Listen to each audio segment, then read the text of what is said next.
Hello everyone, hope you all are doing well. So we are back with our series of CSS Criminology. I have compiled these notes by the top academies, which includes NOA, National Officers Academy, JWT, Jahangir, World Times and NEARPEER. All these three are very famous academies and I got 73 marks in CSS 2022. I have attached my DMC as well.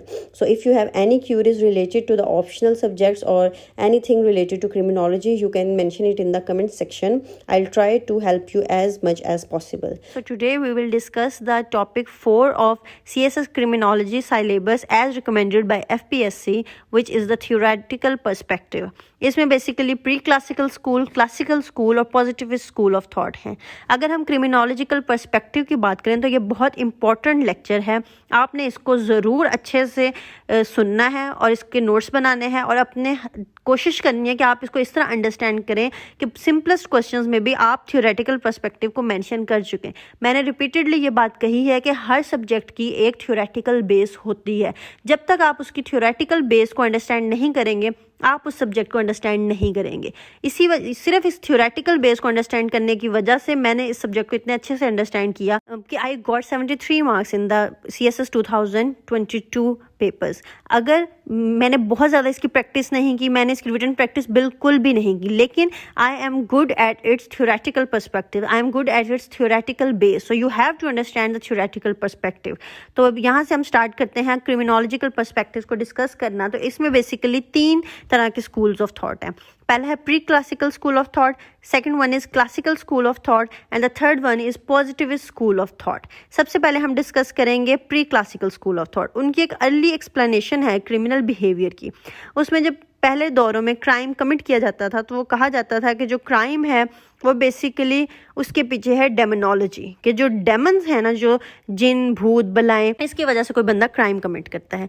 जो पुराने दौर थे उसमें लोगों को लगता था कि ये जो एविल स्पिरिट्स हैं या जो डेमन्स हैं वो ह्यूमन सोल के अंदर एंटर हो जाते हैं, ह्यूमन बॉडी के अंदर, फिर लोगों को कहते हैं कि गुनाह करें, क्राइम करें या कुछ भी करें.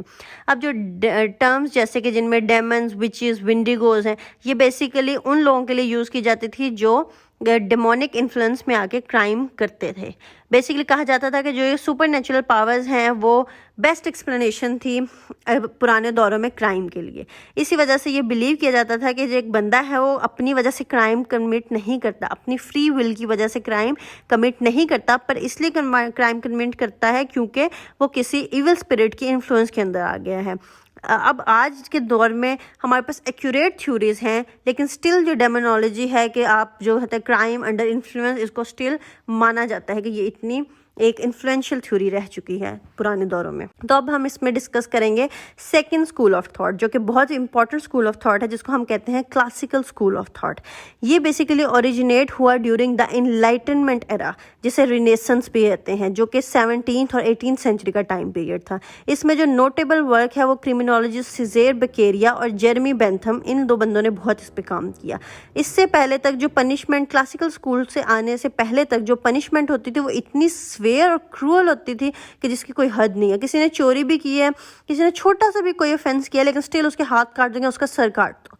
लेकिन अब बेसिकली ये कहा जाए, इसमें क्योंकि ये माना जाता था कि जो ह्यूमंस हैं उन्होंने गॉड्स विल के अकॉर्डिंग काम नहीं किया और उन्होंने किसी सुपर नेचुरल पावर के इन्फ्लुएंस के अंदर किया, इस वजह से उनको स्वेयर सजाएं दी जाती थी. आदमी जो है वो एक कैलकुलेटिंग एनिमल है, ये माना जाता था और कहा जाता था कि वो क्राइम इसलिए कमिट करता है, चॉइस से कमिट करता है. ये क्लासिकल स्कूल ऑफ थॉट ने हमें कहा. इससे पहले तक जो pre classical school of thought था वो हमें यही कहता रहा कि जो आदमी है वो अपनी फ्री विल की वजह से क्राइम नहीं कमिट करता, बल्कि कुछ जो evil spirits, super natural powers की इन्फ्लुएंस की वजह से करता है. लेकिन क्लासिकल स्कूल कहता है कि मैन एक कैलकुलेटिंग एनिमल है, बहुत इंटेलिजेंट एनिमल है और वो क्राइम करता है अपनी चॉइस से. क्लासिकल स्कूल ऑफ थॉट ने कहा कि जो इंडिविजुअल्स हैं उनके अंदर 2 मेन चीज़ें होती हैं जिनकी वजह से उनके जो बिहेवियर्स हैं वो उन चीज़ों की वजह से गाइडेड होते हैं. क्या होती है? पेन और प्लेयर. इंसान जो भी कुछ करता है वो पेन से बचने के लिए करता है और प्लेयर को अचीव करने के लिए करता है. इसी वजह से क्लासिकल स्कूल ऑफ थॉट ने कहा कि जो मैन है वो एक कैलकुलेटिंग एनिमल है, उसको अपने रिस्क का भी पता होता है, उसको रिवार्ड का भी पता होता है. लेकिन जब उसको लगता है कि रिवार्ड रिस्क से ज़्यादा है तो वो रिस्क ले लेता है, उसको पता चलता है कि this risk is worth taking. तो इन्होंने कहा कि इस तरह अगर आदमी रैशनल एनिमल है तो उसको डटर करने के लिए जो पनिशमेंट होगी वो भी बहुत फेयर होनी चाहिए, क्योंकि जब उसको पता चल जाएगा कि जो रिवॉर्ड है वो कम है, पनिशमेंट इतनी ज़्यादा फेयर है और तकलीफ के चांसेस बहुत ज़्यादा हैं, तो वो खुद ही उस क्राइम से हट जाएगा। तो बेसिकली ये क्लासिकल स्कूल ऑफ थॉट का फंडा था, यही उनका एजेंडा था। इन्होंने कहा कि जो पनिशमेंट है वो must be prompt and proportional to the crime.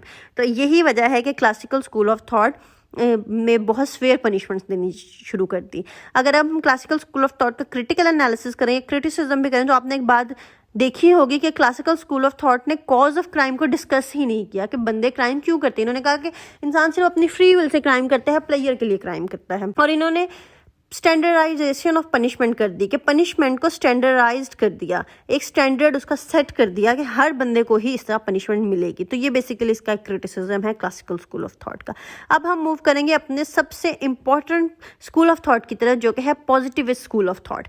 Positivist school of thought में 3 फेमस पर्सपेक्टिव हैं, बायोलॉजिकल पर्सपेक्टिव, साइकोलॉजिकल पर्सपेक्टिव और सोशियोलॉजिकल पर्सपेक्टिव। तो अब हम इनको डिस्कस करेंगे वन बाय वन।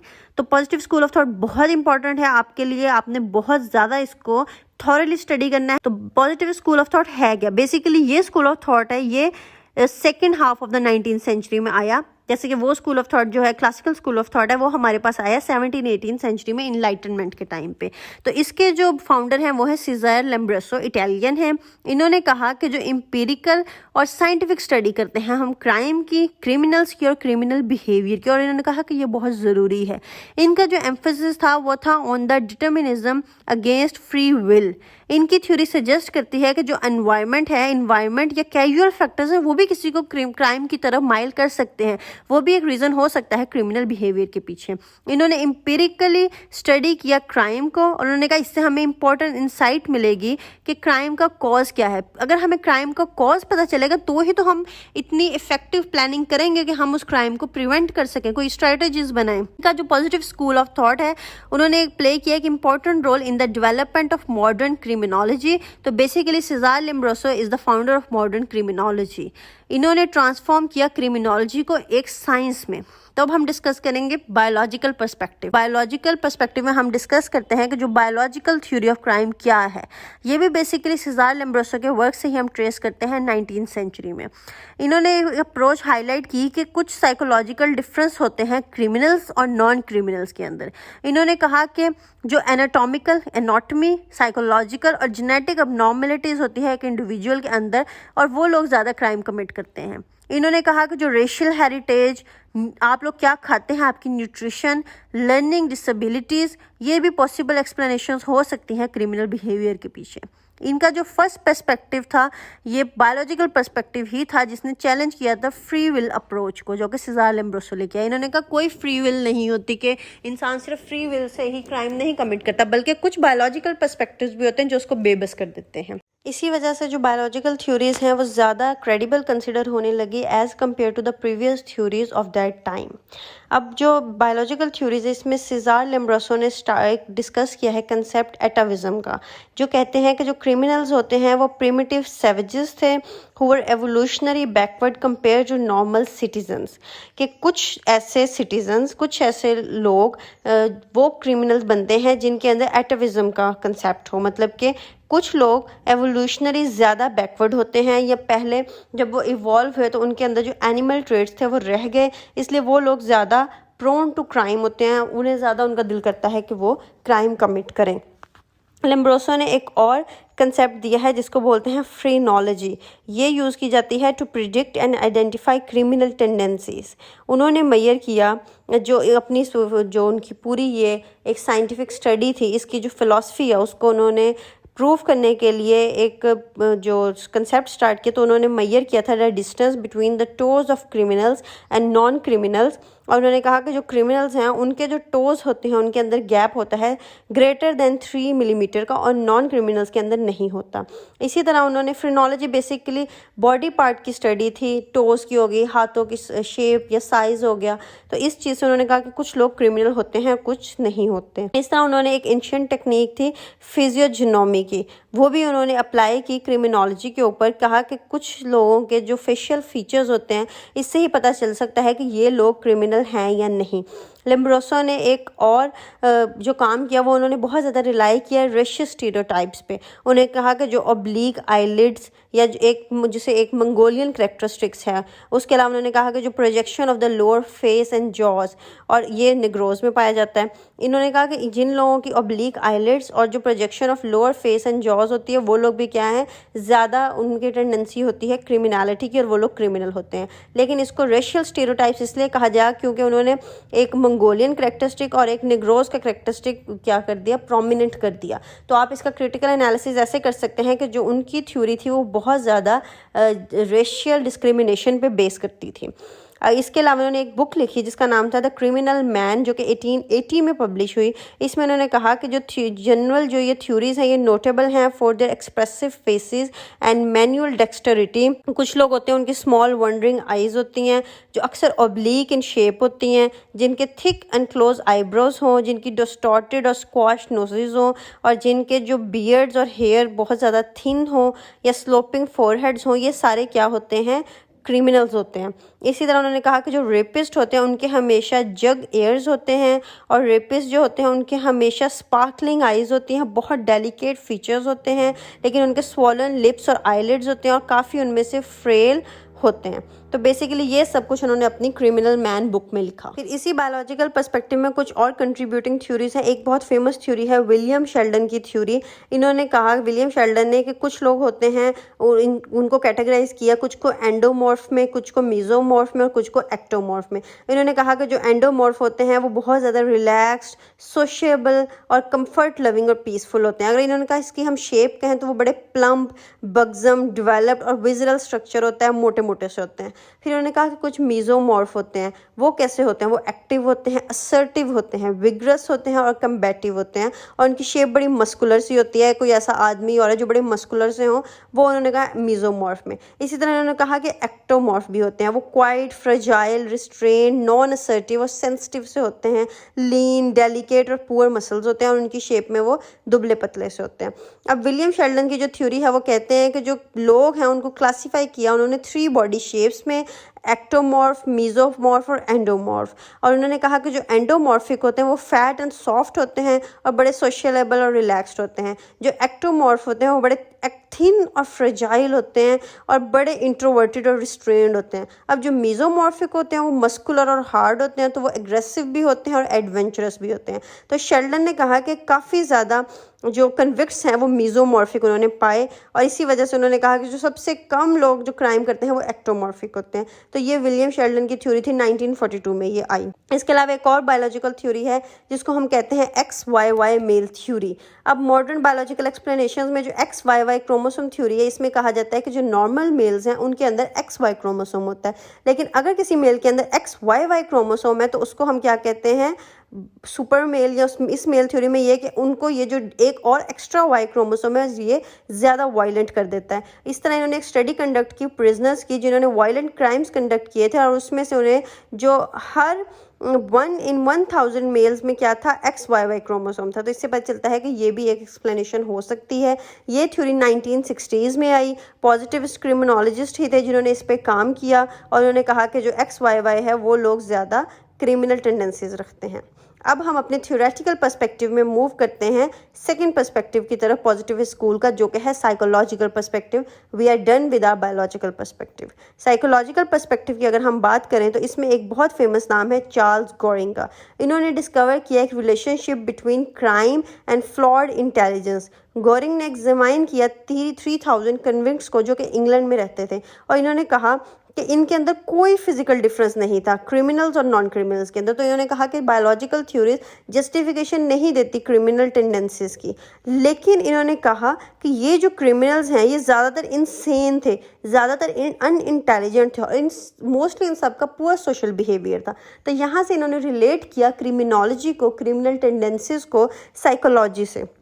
इसमें एक थ्योरी आई है साइकोडायनामिक थ्योरी, जो कि एक सजेस्ट करती है कि जो इंडिविजुअल पर्सनालिटी है is controlled by unconscious mental processes that are grounded in the early childhood. और ये थ्योरी बहुत ही फेमस साइकोलॉजिस्ट सिगमंड फ्रॉइड साहब ने दी है। तो साइकोडायनामिक थ्योरी सजेस्ट करती है कि जो क्रिमिनल ऑफेंडर्स हैं मोस्टली फ्रस्ट्रेटेड होते हैं, एग्रेवेटेड होते हैं, और बेसिकली वो अपने पास्ट को बहुत ज़्यादा याद रखते हैं। और अगर उनके अर्ली चाइल्डहुड में उनके साथ कुछ हुआ हो तो वो उनकी लाइफ का पार्ट ऑफ लाइफ बन जाता है, और वो उनको ज़्यादा नेग्लिजेंट, अनहैप्पी और मिजरेबल बना देता है। और इसकी वजह से इस तरह के लोगों के अंदर वीक या एब्सेंट ईगो भी होती है, और वो उनको क्राइम की तरफ लेके जाती है। इसके अलावा एक और पर्सनैलिटी कन्फिगरेशन होता है जिसको हम कहते हैं एंटी सोशल पर्सनैलिटी डिसऑर्डर, और ये भी स्ट्रांगली एसोसिएट किया जाता है क्रिमिनोलिटी के साथ। इसके अलावा जो रिसर्च हुई है उन्होंने क्लेम किया है कि जो इम्पल्सिविटी, जो लोग इम्पल्सिव होते हैं वो ज़्यादातर हाई लेवल ऑफ एक्टिविटीज़ में इन्वॉल्व होते हैं, ईजिली डिस्ट्रैक्ट हो जाते हैं, और अक्सर अपनी सोच में इम्पल्स में आके इम्पल्सिव डिसीजंस लेते हैं, और क्रिमिनलिटी की तरफ ज़्यादा माइल होते हैं। इसके अलावा एक साइकोलॉजिकल थ्योरी है कॉग्निटिव थ्योरी। ये बेसिकली बेस करती है on the idea that cognitive processes are at the centre of behaviours, thoughts and emotions. तो थ्योरिस्ट कहते हैं कि जो ऑफेंडर्स होते हैं, मोस्टली जो ऑफेंडर्स होते हैं, उनकी जो मोरल जजमेंट होती है वो अच्छी नहीं होती, और इसी वजह से ये सब कुछ उनके अंदर जो उनके प्री कन्वेंशनल अर्ली चाइल्डहुड के लेवल से ही आ जाता है, और ये लोग ज़्यादातर क्राइम करते हैं अपनी जो कॉग्निटिव मेमोरी है उसकी बेस पे। मतलब इन जिन लोगों, साइकोलॉजिकल थ्योरी बेसिकली यही पर्सपेक्टिव देती है कि आप एक बंदे के अंदर कुछ साइकोलॉजिकल मसले होते हैं। पहले चार्ल्स गॉरिंग ने ये डिस्कस किया कि बायोलॉजिकल थ्योरी जस्टिफाई नहीं करती, बल्कि इनसेन, अनइंटेलिजेंट और पुअर सोशल बिहेवियर रखने वाले लोग ज़्यादातर क्राइम कमिट करते हैं। इसी तरह साइकोडायनामिक थ्योरी सिगमंड फ्रॉइड ने दी, और उन्होंने कहा कि जो इंसान की बड़े होकर जो भी बिहेवियर्स या जो भी उसकी क्रिमिनलिटी होती है वो उसके उन वजहों से होती है जो उसके अर्ली चाइल्डहुड में उसने फेस किए। इसी तरह एक और हमने सोशियोलॉजिकल पर्सपेक्टिव में पढ़ी है एक एंटी सोशल पर्सनालिटी डिसऑर्डर, ये भी क्रिमिनलिटी की तरफ लेके जाती है। इसके अलावा हमने ये पढ़ा इम्पल्सिविटी से भी लोग क्राइम की तरफ माइल हो जाते हैं। और लास्ट में हमने पढ़ी है कॉग्निटिव थ्योरी के इंसान के जो भी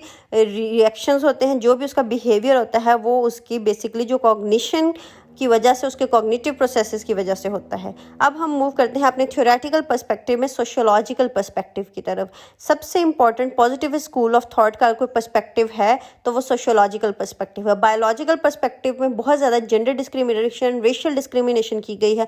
साइकोलॉजिकल पर्सपेक्टिव बहुत ज़्यादा डिटेल्ड नहीं है, लेकिन सोशियोलॉजिकल पर्सपेक्टिव बहुत ज़्यादा डिटेल है। सोशियोलॉजिकल थ्योरीज बेसिकली असर्ट करती हैं कि जो क्राइम है वो एक नॉर्मल रिस्पॉन्स है एक बंदे का, जो बायोलॉजिकल भी नॉर्मल है, साइकोलॉजिकली भी नॉर्मल है, लेकिन उसकी सोशल कंडीशंस अब नॉर्मल हैं, और उसकी जो सोशल कंडीशंस हैं वो उसको क्रिमिनोजेनिक बनाती है, उसको क्राइम की तरफ लेके जाती है।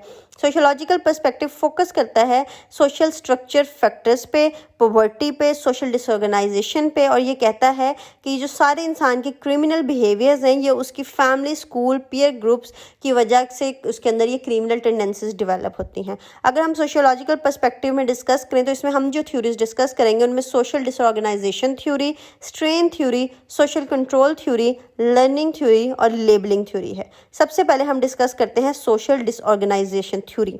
क्या उनसे फैक्टर्स हैं जो आपको सोशल डिसऑर्गेनाइजेशन की थ्योरी की तरफ लेके जाते हैं।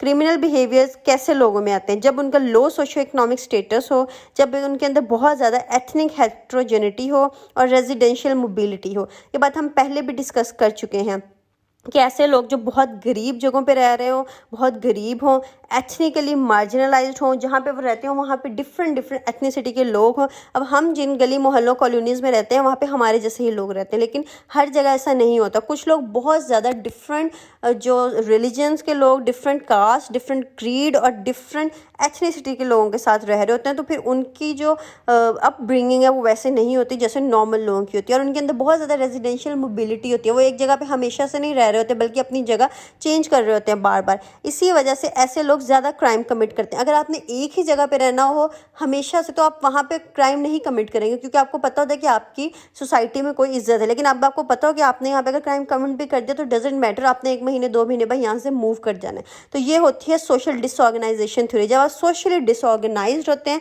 तो आप ज़्यादा क्रिमिनल बिहेवियर्स की तरफ माइल होते हैं। अब जैसे कि मार्कस ऑरेलियस कहते हैं कि poverty is the mother of crime. तो मार्कस ऑरेलियस आपको पता ही होगा कि बहुत ही फेमस एम्परर रह चुके हैं। 161 एडी से लेके 180 एडी तक ये रोमन एम्परर रहे हैं। तो इसके अलावा अगर हम इसमें क्राइम का पूरा एक स्ट्रक्चर डिस्कस करें तो हम कह सकते हैं कि जिन लोगों का लो सोशो इकोनॉमिक स्टेटस हो, जिनकी रेजिडेंशियल मोबिलिटी बहुत ज़्यादा हो, बार बार जगह चेंज करते हो, एथनिक हेट्रोजेनिटी में रह रहे हों, वो लोग क्या होते हैं, उनके जो लोकल फ्रेंड नेटवर्क होते हैं वो भी स्पार्स होते हैं, इतने कॉम्पैक्ट नहीं होते। उनके जो टीनेज पेयर ग्रुप है वो भी अनसुपरवाइज्ड होते हैं, कभी वो किसी से दोस्ती करते हैं कभी किसी से, और उनकी जो सिविक पार्टिसिपेशन है वो भी बहुत कम होती है क्योंकि वो बार बार अपनी जगह चेंज करते हैं। तो ये सब चीज़ें उन्हें सोशल डिसऑर्गेनाइजेशन की तरफ लेके जाती हैं और इवेंचुअली क्राइम की तरफ लेके जाती हैं। इसी तरह लैरी ग्रेन्स और रॉजर मिलर ने उन्होंने एक बुक लिखी जिसका नाम है क्रिमिनल जस्टिस इन एक्शन। उसमें वो कहते हैं कि जो क्राइम है वो लार्जली एक प्रोडक्ट है of unfavourable conditions in certain community. So let's move on to our second theory which is train theory.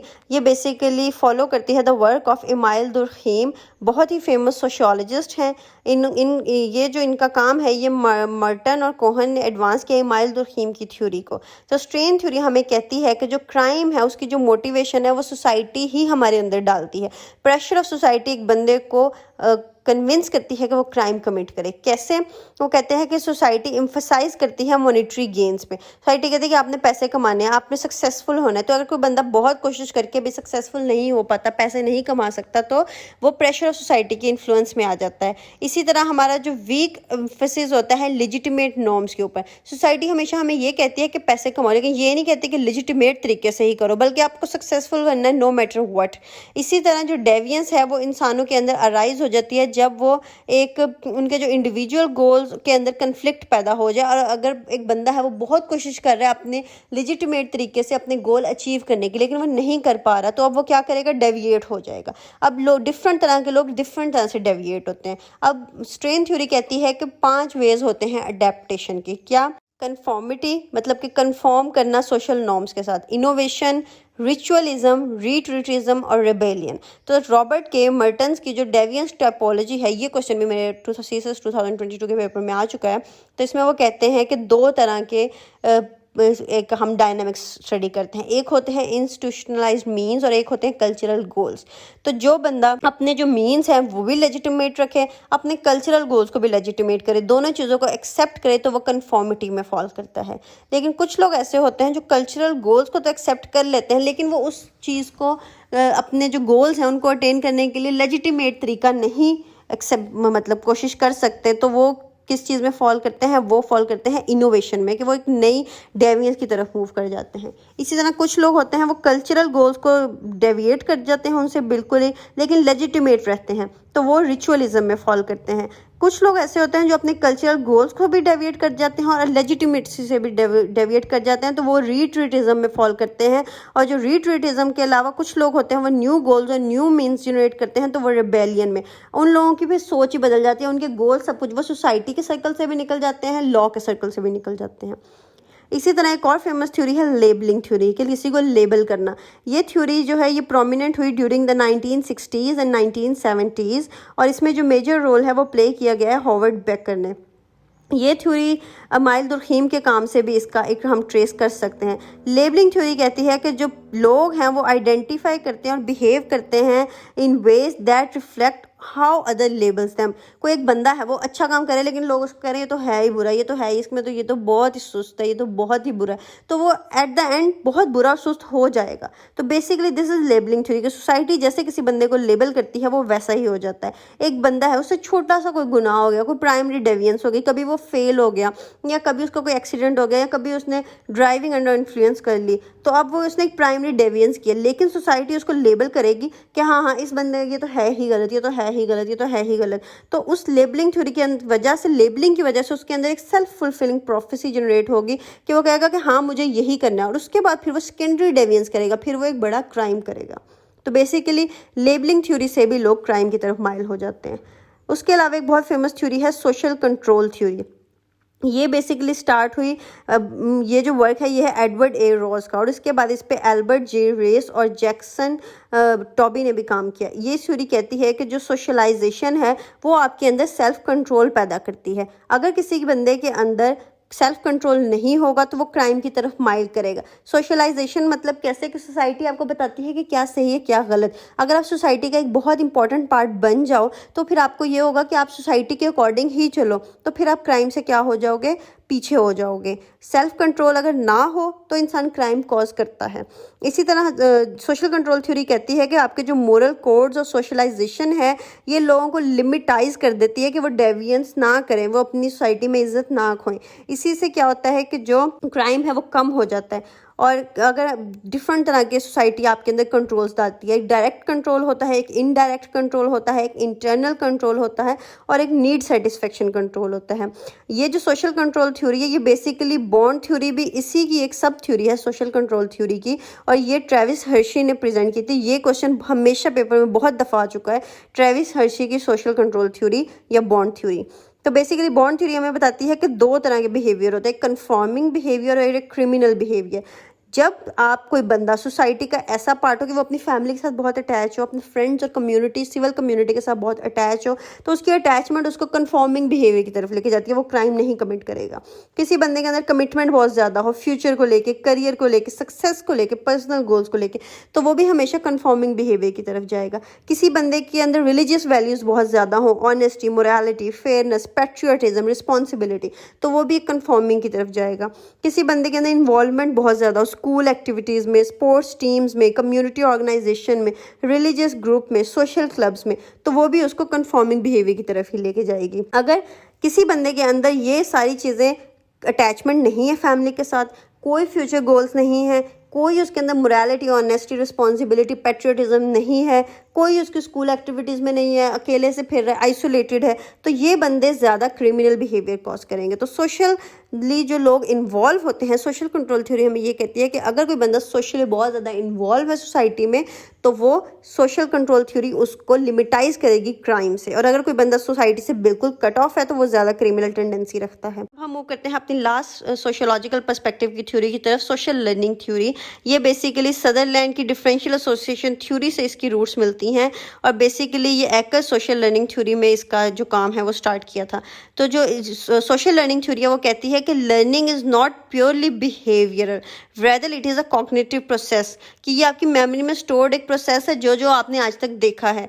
आप हर चीज़ लर्न नहीं कर सकते, आपका बिहेवियर लर्न नहीं होता, बल्कि आपको पता भी नहीं चलता कब कुछ चीज़ें आपके बिहेवियर में शामिल होगी। इसको कॉग्निशन कहते हैं, कि आपके माइंड को नहीं पता कि आप जहाँ खड़े हो वहाँ से आपने कितनी चीज़ें ऑब्जॉर्व कर ली। एक बंदे को आप रोज़ सिगरेट पीता देखते हो, एक बंदे को आप रोज़ ड्रिंक करता देखते हो, आप मानते हो कि सिगरेट पीना बुरी बात है, ड्रिंक करना बुरी बात है, लेकिन यू नेवर नो कि कब आप उस चीज़ को एक्सेप्ट कर लोगे, क्योंकि आपके कॉग्निटिव माइंड में वो चीज़ स्टोर होती जा रही है। और आपका जो बिहेवियर है वो कोई ऐसी चीज़ नहीं है कि आपने इसको सीखना है, बल्कि आपके कॉग्निटिव माइंड में जो चीज़ें स्टोर हो रही हैं उससे आपका बिहेवियर इवेंचुअली डेवलप हो जाना है। इसी तरह जो क्रिमिनल बिहेवियर है वो लर्न नहीं किए जाते, बल्कि वो सोशल और नॉन सोशल सिचुएशंस को मिल के आपका एक बिहेवियर जनरेट हो जाता है।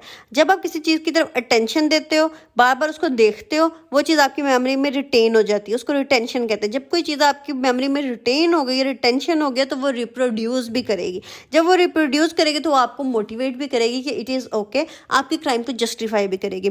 तो basically this is social learning theory, और इसकी वजह से ही माँ बाप आपको रोकते हैं कि आप बुरी जगहों पे जाके ना बैठे, बुरी सोहबत का शिकार ना हो, जबकि आप कहते हैं कि हमारे अंदर तो बहुत ज़्यादा सोशल कंट्रोल है तो भी हमें ये चीज़ें इन्फ्लुएंस नहीं करेंगी, लेकिन ये चीज़ें आपको इन्फ्लुएंस करती हैं। और ये बायोलॉजिकली भी प्रूव्ड है और सोशली भी प्रूव्ड है कि सोशल लर्निंग थ्योरी एग्जिस्ट करती है। आप सोशली जो चीज़ें देखते हैं फिर आप उन चीज़ों के लिए ओपन हो जाते हैं। अब हम मूव करते हैं थ्योरेटिकल पर्सपेक्टिव में इस्लामिक पर्सपेक्टिव की तरफ, कि इस्लाम का क्या पर्सपेक्टिव है क्राइम पे। तो जो इस्लामिक पर्सपेक्टिव है क्राइम के ऊपर वो रिवॉल्व करता है around the aim of preserving both harmony and justice in the society. Islamic criminal law basically शरिया के अकॉर्डिंग है, जो अल्लाह ताला का डिवाइन लॉ है।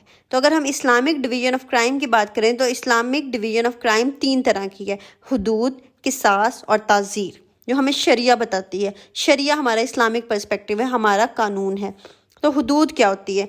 कुछ क्राइम होते हैं जो अंडर हुदूद आते हैं, उनको वो क्राइम होते हैं जो हम देखते हैं कि अगेंस्ट गॉड, ऐसे क्राइम जो अल्लाह ताला के अगेंस्ट किए जाएं उनको हम हुदूद में लेके आते हैं। ये बेसिकली वॉयलेशन होती है हमारे नेचुरल लॉज की, जो शरिया के मुताबिक मानी जाती है। ये वो क्राइम्स होते हैं जो पेनलाइज किए जाते हैं by the community and punishable by fixed penalty as required in the Quran and Sunnah. वो सारे गुनाह कबीरा जिनकी जो ऑफेंसेस, जिनकी जो सज़ा है वो कुरान पाक में और शरिया में क्लियरली मेंशन्ड है, वो सारे हुदूद के अंदर आते हैं। इनमें जो मेनली ऑफेंसेस आते हैं उसमें fornication, adultery, theft, drinking of alcohol, robbery, unfounded accusation of जिना, बेंडिट्री और अपोस्टेसी आता है। अब फॉर्निकेशन बेसिकली इसका मतलब होता है sexual intercourse between people not married to each other. Banditry का मतलब होता है ये ऐसे ऑर्गेनाइज्ड क्राइम जो बेसिकली वायलेंस यूज़ करके किए जाएं। अपोस्टेसी का मतलब होता है फॉर्मल डिसएफिलिएशन फ्रॉम या अबेंडनमेंट ऑफ द रिलीजन, जिसको कहते हैं कि बंदा है वो दायरा इस्लाम में दाखिल हो गया, बाद में उसने इस्लाम को छोड़ दिया या मुर्तद हो गया, this is apostasy.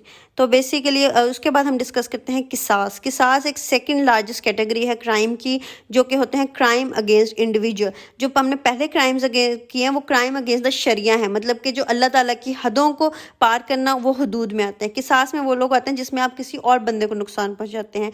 Islamic law में जो पनिशमेंट है किसास के लिए वो इस तरह है कि अगर किसी ने आंख के बदले आंख और ये मर्डर के बदले मर्डर, इसमें बेसिकली जो कल्प्रिट होता है उसको एग्जैक्टली वैसे ही इंजरी दी जाती है जैसी उसने विक्टिम के साथ जो किया हो। इसमें राइट टू डिमांड रिट्रीब्यूशन और कंपनसेशन जो होता है वो विक्टिम के हाथ में होता है। अगर होमिसाइड भी हुआ है या कुछ भी हुआ है तो जो विक्टिम के रिश्तेदार हैं वो माफ़ भी कर सकते हैं और सज़ा भी दे सकते हैं। इसी तरह जो रिलेशनशिप होता है कभी किसी बंदे का और उसके ऑफेंडर का, वो रिटेलिएशन भी इसमें आ जाती है। जो किसास और दिया होते हैं ये दो तरह के क्राइम्स हैं जिनमें होमिसाइड और बैटरी शामिल होता है।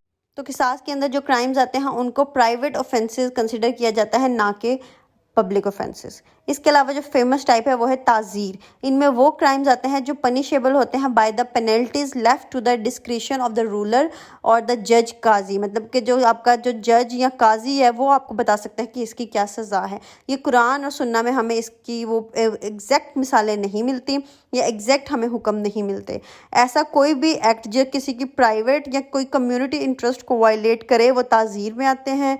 इसमें जो पब्लिक अथॉरिटीज़ हैं वो पेनलाइज करती हैं रूल्स और लॉज, और ये रूल्स जो होते हैं वो शरिया की रूह से ही इंस्पायर्ड होते हैं। ताज़ीर क्राइम में बेसिकली ह्यूमन ट्रैफिकिंग, तो अब ये ह्यूमन ट्रैफिकिंग जो है वो कुरान में इसकी एग्जैक्ट सज़ा नहीं है, ना ही सुन्नत में इसकी एग्जैक्ट सज़ा हमें नहीं मिलती कि ह्यूमन ट्रैफिकिंग की क्या सज़ा हो। लेकिन हमें ये पता चलता है कि ह्यूमन ट्रैफिकिंग में क्लियर वायलेशन हो रही है किसी बंदे की पर्सनल सिक्योरिटी की, और जो इस्लाम है वो एक बंदे को राइट देता है अपनी प्रोटेक्शन का। तो हमें ये पता चल गया कि एक एसेंशियल है इस्लाम का, उसको ये वायलेट कर रहा है, तो उसके हिसाब से फिर जो आपका जज या काजी होता है वो सज़ा देता है। इस्लामिक जस्टिस सिस्टम को अगर हम डिस्कस करें तो हम कह सकते हैं कि जो इस्लामिक जस्टिस सिस्टम है वो बिलीव करता है in the equality before law and does not differentiate between age, sex etcetera. जो इस्लामिक जस्टिस सिस्टम में प्रोवाइड करता है system of proposing harsh punishment so that they become examples for others with a criminal tendency. There is no rule for imprisonment of an offender as Islam looks down upon this approach. इसके अलावा जो Islamic justice system है वो encourage करता है pardon and promises better punishment in the after life, और it's की focus is on it's deterrent capacity. तो अगर हम इसको सिंपली डिस्कस करें इस्लामिक जस्टिस सिस्टम को, तो हमें ये पता चलता है कि जो हुदूद वाले ऑफेंसेस हैं उनकी बहुत सख्त सज़ाएँ होती हैं। जो किसास के अंदर ऑफेंसेस आते हैं जिसमें आंख के बदले आंख, लेकिन उसमें ये भी है कि अल्लाह ताला ये भी फरमाते हैं कि अगर तुम माफ़ कर दो तो ये तुम्हारे लिए सबसे बेहतर है। तो इसमें ये पता चलता है कि हम सोसाइटी में, इस्लाम के अंदर सोसाइटी में रिहेबिलिटेशन को बहुत ज़्यादा पसंद किया गया है, रिस्टोरेशन ऑफ द विक्टिम को बहुत ज़्यादा पसंद किया गया। हमने पहले 5 चीज़ें डिस्कस की थी कि जो एलिमेंट्स होते हैं क्रिमिनल लॉ के, जिसमें हमने रिट्रीब्यूशन, रिहेबिलिटेशन, रिस्टोरेशन, इनकैपेसिटेशन और डेटरेंस डिस्कस किया था। तो आप कह सकते हैं कि जो इस्लामिक जस्टिस सिस्टम है उसमें डेटरेंस को बहुत ज़्यादा इंपॉर्टेंस है कि ऐसी पनिशमेंट दो कि बाकी सबको उनसे सबक मिले और वो उस चीज़ से डेटर कर जाएं। इसी तरह इस्लाम में एक बहुत फेमस ये भी चीज़ है कि किसास के तौर पे अगर आप आंख के बदले आंख का हुक्म है और अगर किसी ने आपके किसी बंदे को मर्डर किया तो आप भी ये उससे बदला ले सकते हैं, लेकिन अगर आप माफ़ कर दें तो ये भी आपके लिए बेहतर है और उसको अल्लाह ताला पे छोड़ दें या आखिरत के दिन पे छोड़ दें। अगर आप बदला ले लें तो भी इसमें आपको कोई बुरा नहीं, अल्लाह ताला ने आपको पूरा हक दिया है। तो बेसिकली हम ये देख सकते हैं कि जो इस्लामिक जस्टिस सिस्टम है वो सोसाइटी के ऊपर एक प्लेजेंट सोसाइटी को उसका एक गोल है अचीव करना, विक्टिम की रिस्टोरेशन एक उसका एक गोल है, जो ऑफेंडर है उसकी रिहेबिलिटेशन उसका एक गोल है। और इस्लामिक जस्टिस सिस्टम में प्रिजन्स का और इस तरह का कोई कंसेप्ट नहीं है कि कैदी बना के रखा जाए। इस्लाम को लगता है कि एक बंदे के ये जो बेसिक ह्यूमन राइट्स है उनकी वायलेशन है कि उनको कैद किया जाए। इस्लाम में ये है कि आप उसका केस सुने, उसको फ़ौरन सज़ा दें, फ़ौरन सज़ा दें। किसी बंदे को 1 साल 10 साल 20 साल के लिए आप कैद नहीं कर सकते। इस्लाम में कैदी बनने का कोई ताल्लुक, कोई भी कंसेप्ट नहीं है। और ये आप यहाँ से ये आपको पता चलता है कि इस्लाम कितना ह्यूमन राइट्स पे इसका फोकस है। किसी बंदे ने गुनाह किया, आप उसको फौरी सज़ा दें, बात ख़त्म करें, उसको बिला वजह टॉर्चर ना करें किसी भी सेल में रख के या उसको कैदी बना के रखने की। इसीलिए इस्लाम में आपको पता है कि गुलाम आज़ाद करने का भी इतना ज़्यादा हुक्म है, क्योंकि इस्लाम में कैद का कोई कंसेप्ट नहीं है।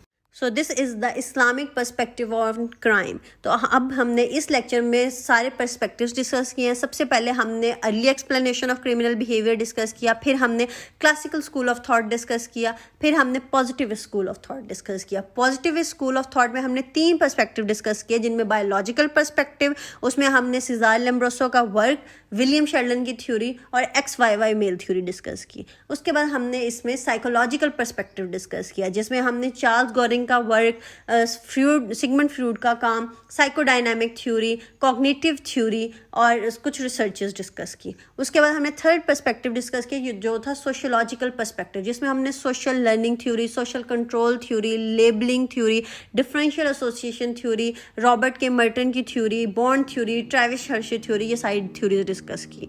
एंड पे हमने Islamic perspective on crime discuss किया, जिसमें हमने हुदूद, ताज़ीर और किसास को डिस्कस किया। So this was all for today. So if you haven't subscribed our channel yet, then do subscribe our channel and also like, share our videos with your friends and families. Happy reading. See you soon. Allah Hafiz.